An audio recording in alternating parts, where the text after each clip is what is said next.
একটা জয়ের জন্য কত চেষ্টা, কত ধরনের অভিনয় কিংবা নাটক। খেলাধুলার এই জগতে প্রায়ই নাটকের দেখা মেলে। সেই দিক থেকে সবার উপরে রয়েছে ফুটবল। ফাউল হোক বা না হোক, সুবিধা আদায় করার জন্য অভিনয় করে থাকেন খেলোয়াড়রা। সময় নষ্ট করতে কোচ ও খেলোয়াড়দের মধ্যে দেখা যায় বাড়তি এক চেষ্টা। ক্রিকেট মাঠে এমন অভিনয় খুব একটা দেখা যায় না, তবে এবার সেই ঘটনা ঘটল বাংলাদেশ আফগানিস্তান মহা গুরুত্বপূর্ণ ম্যাচে।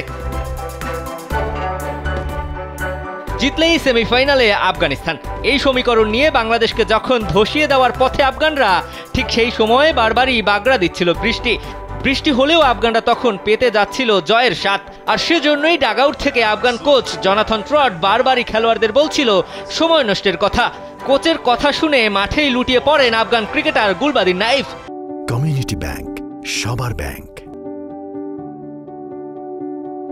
বোলিং প্রান্ত থেকে নূর আহমেদ যখন বোলিংয়ের প্রস্তুতি নিচ্ছিল, সে সময় স্লিপে দাঁড়িয়ে থাকা গুলবাদিন হঠাৎ করেই মাটিতে লুটিয়ে পড়েন, যার কারণে অনেকক্ষণই খেলা বন্ধ রাখতে বাধ্য হয়েছিলেন আম্পায়ার।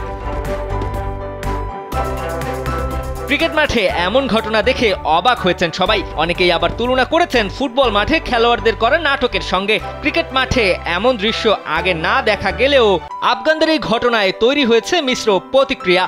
বাংলাদেশি সমর্থকরা তো গুলবাদিন নাইবের এমন কর্মকাণ্ডে মেতেছে হাসি ঠাট্টায়।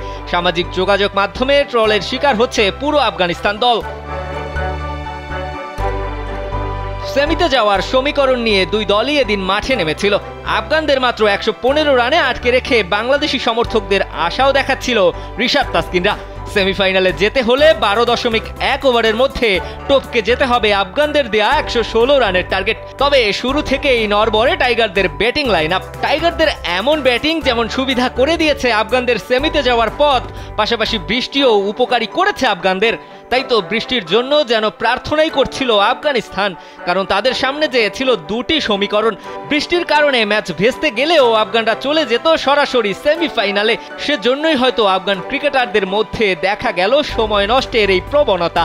শেষমেশ অবশ্যই বৃষ্টি আইনেই ৮ রানে ম্যাচ জিতে সেমিতে উঠে গেল রশিদ নবীরা। দিবাকর চৌধুরী, কালবেলা।